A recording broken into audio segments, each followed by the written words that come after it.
For almost 140 years, this was the textbook Viking warrior. A sword, a broadaxe, 2 spears, 25 armour-piercing arrows, 2 horses. Then somebody finally tested the bones. There was no Y chromosome, and that is the exact moment the story you think you know goes quietly, spectacularly wrong. Because the headline that raced around the world that autumn, that the Shieldmaidens were real after all, is not what the science actually said. Not quite, not yet. So stay on this island with me, because in the next few minutes you are going to walk right up to the line where the evidence stops and the television series begins, and you are going to see, very precisely, what is standing on each side of it. Let me put you in the right place first. You are on Birka, a low green island in a cold Swedish lake, a little west of where Stockholm stands today. In the 10th century this island is Birka, and Birka is one of the busiest places in the northern world. Wooden jetties reach out into the water. Ships come in heavy with furs and amber and iron and slaves, and go out again, and silver arrives here from as far away as Baghdad. Above the town, on a rocky rise, sits the garrison, a fortified hall where the fighting men of Birka live and drink and keep their gear. And on the terrace directly below that garrison, on high ground looking out over the harbour, someone digs a chamber grave.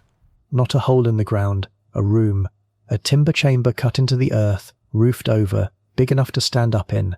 This is the plot you get when the town wants everyone, forever, to remember who you were. And around the year 950, they lower a body into it, fully dressed, seated upright, facing the water.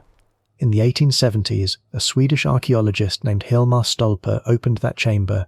What he found inside is the reason this one grave still starts arguments in university corridors a century and a half later. There is a sword, an edge-welded blade, still in its sheath, a broad axe, a seax, the heavy single-edged fighting knife, 2 spears, 2 shields, one propped at the head of the chamber and one at the foot, a quiver holding 25 arrows, and not hunting arrows either, but armour-piercing heads, the kind you loose at a man wearing mail. Outside the chamber, on a platform of packed clay, lie 2 horses, a mare and a stallion, both bridled for riding, laid out so that the seated body is looking straight at them. And then there is the detail that makes archaeologists lean in. A full gaming set, 28 pieces, including a king marked out with an iron nail, bundled into a bag together with 3 dice of antler and an iron-framed board propped up beside the body. This is not a game of luck. It is a game of position and sacrifice and encirclement, a war game, and in this world gaming pieces in a grave are a kind of shorthand. They do not say this person could fight, they say this person could think, they say tactics, they say command. There is silk in there too, imported silk and silver brocade and a tasselled cap. And a quarter of a silver dirham, an Arab coin, snipped into a fragment, which is how we can pin the burial to somewhere around the middle of the 10th century. Stolpe catalogued the grave and gave it a number, BJ 581, and then, for the better part of a century and a half, everybody who looked at it knew exactly what they were looking at. Sword, axe, arrows, horses, gaming board, harbour view, garrison on the hill above. A man, obviously a man. BJ 581 went into the textbooks as the model of the professional Viking warrior, the one every other weapon grave got measured against. It was drawn and reconstructed and illustrated for generations, and every single one of those illustrations showed a bearded man with a sword. Nobody checked the bones. Why would you? The weapons had already answered the question. Then, in 2016, a bioarchaeologist at Stockholm University named Anna Kjellström was doing something rather boring. She was measuring skeletons, working through the Birka bones as part of a wide study of the population of the whole valley. And when she reached the individual from BJ 581, the bones said something the label did not. The shape of the pelvis, the jaw, the proportions. Everything her training told her pointed one way, and it was not the way the sword pointed. Female. That could easily have been the end of it, because osteology can be argued with. A pelvis is a probability, not a proof. So in 2017, a team led by Charlotte Hedenstierna-Jonson at Uppsala went further and did the one thing nobody had bothered to do in 140 years. They pulled DNA out of the body, from a tooth and from the left upper arm bone, and they read the sex chromosomes, 2X, no Y. The paper appeared in the American Journal of Physical Anthropology under a title that left nothing to the imagination: a female Viking warrior confirmed by genomics. The chemistry locked into her teeth added something else too. She was not born on this island. She had come to Birka from somewhere else, southern Sweden or Denmark, and she had moved around a great deal in her life, and the world went off like a firework. Shieldmaidens were real. Every headline on Earth said so. Now here is where this video earns its keep, because what happened next was not a celebration, it was a fight, and the people picking that fight were not cranks or trolls. They were serious Viking scholars, and their objection is far sharper than you have probably been told, because look very carefully at what that DNA actually proved. It proved the sex of the person in the grave. It proved absolutely nothing about what she did for a living. That is the whole argument, and it is a good one. Judith Jesch, professor of Viking studies at Nottingham, called the warrior label premature, and pointed at the awkward practicalities. This grave was dug in the 1870s by a man working with local hired labour in a crowded cemetery where burials sit almost on top of one another. Bones get moved, boxes get mixed up. Fedya Androszczuk noted that the chamber had been disturbed, that stones had been robbed out of it. Martin Rundquist raised a possibility that is uncomfortable but honest, that a male body could have been removed early, and this woman's bones ended up carrying the label. And the deepest objection of all is not about bones at all. Anne-Sophie Graslund had already argued, back in 1980, long before any of this, that calling any of these burials a warrior grave is sloppy thinking. Weapons in a Viking grave are not a job description. They are a display, staged by the living, about the dead, for an audience of mourners standing at the edge of the pit. A wealthy family buries wealth. That is what wealth is for. And then there is the body itself. This skeleton carries no weapon injuries, no healed sword cuts, no smashed and reknitted bones, nothing at all that shouts a life spent in violence. So, case closed? Not remotely, and if that irritates you, sit with the irritation for a second, because it is the single most useful feeling in this entire video. You have just watched yourself do the exact thing the archaeologists of the 1870s did. They saw a sword, and they filled in a man. You heard the word female, and you filled in a warrior. Those are the same move. Both of them reach straight past the evidence for the story you already wanted, and that reflex is not stupidity. It is human, it is instant, and it is very hard to switch off. The only defense anyone has ever found against it is to keep asking, out loud, what does this object actually prove, and then to sit still while the honest answer comes back smaller than you hoped. So the team answered. In 2019, in the journal Antiquity, Neil Price and the whole group came back with a paper whose title was itself a raised eyebrow. Viking Warrior Women, ? Reassessing Birka Chamber Grave BJ 581. On the mixed up bones, they were blunt, and they had the receipts. Stolpe was, for his century, almost obsessively careful. Every bone he lifted out of that chamber was inked, one by hand, with its grave number. BJ 581, in India ink, written on the bone itself. And the team went further than that. They measured every bone attributed to BJ 581, and compared them against the other skeletons Stolpe had taken out of Birka, hunting for a mismatch, a stray, a second person hiding in the box. They found none. The bones belonged together, and they belonged to her. On the missing sword cuts, they made a point that lands hard. Violent injuries are rare across the whole Birka cemetery, in the men's graves too.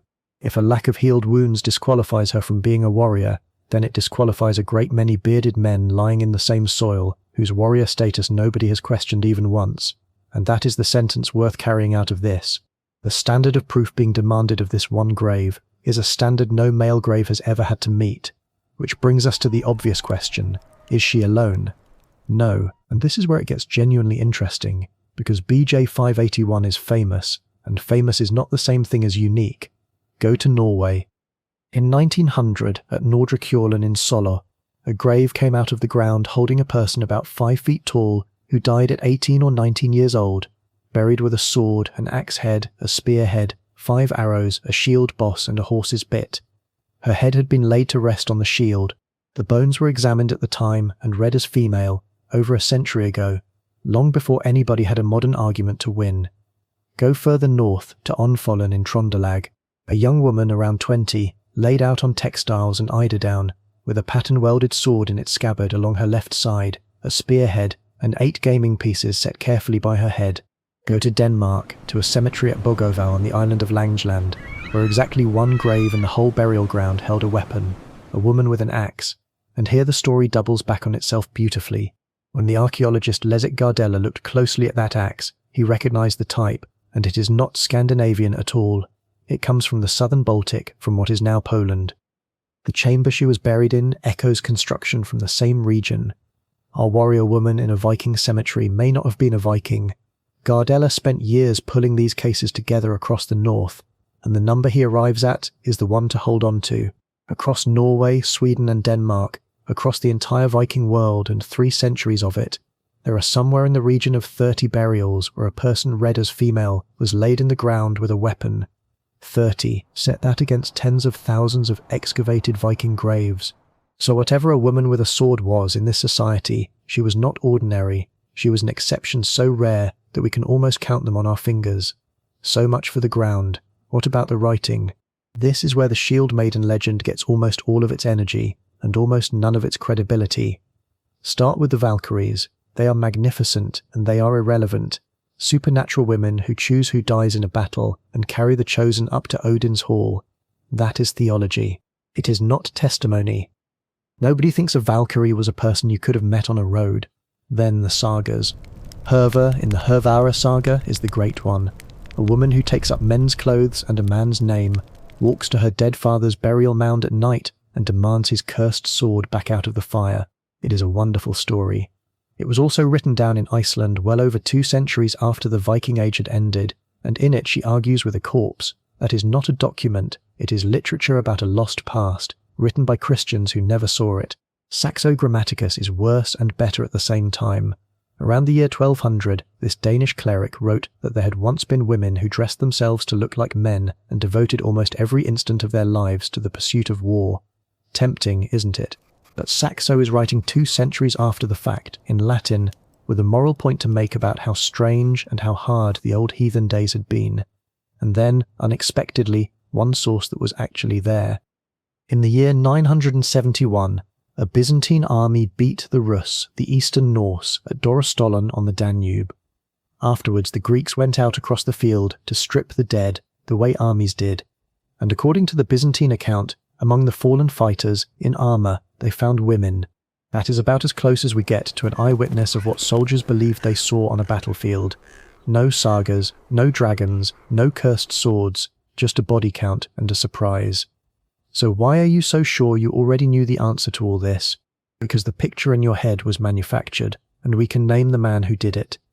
In 1876, at Bayreuth, a costume designer called Carl Emil Doppler dressed the singers for the first full staging of Wagner's Ring Cycle. He gave the brutish Hunding a pair of horns on his helmet, and to the Valkyries, the fierce women, he gave wings. Both are inventions. No Viking helmet with horns has ever come out of the ground anywhere. No wings either. The entire visual language of the warrior woman of the north, the one you can picture right now without even trying, was drawn for an opera stage 800 years after the last longship. The television version is simply the newest coat of paint on that same costume. It is not evidence. It never claimed to be, but it is where the certainty in your head came from, and it arrived long before any of the bones did. So, did Viking Shieldmaidens actually exist? Here is the honest answer, and it is not the one either side wants to hear. We do not know. What we do know is smaller and stranger, and in the end far better. We know that a woman was buried at Birka in the middle of the 10th century, on the best ground in the town, under the garrison facing the harbour, with a sword, an axe, 25 armour-piercing arrows, 2 horses, and the full set of gaming pieces that marks out someone who plans a battle, rather than merely turns up to one. We know her community chose to send her into the earth dressed as exactly that. Whether her hand ever closed on that sword in anger, no test yet invented can tell us. We know there are around 30 graves like hers, and tens of thousands that are not. And we know one more thing, which is really the whole point of this. For 140 years, the sword in that grave was allowed to speak louder than the bones. Not because of a conspiracy, because of a habit. Everybody already knew what a warrior looked like, so nobody ever thought to ask the body. And the body was lying there the entire time, in an ink-labelled box in a museum in Stockholm, saying it plainly, waiting for somebody to stop assuming and start looking. So tell us down in the comments, where do you land? That she was a fighter, that she was an aristocrat buried in borrowed glory, or that the honest answer is simply that 1,000 years is too far away to be sure, because the people who actually lived the past are almost never who the legends say they were, and sometimes they are not who we want them to be either.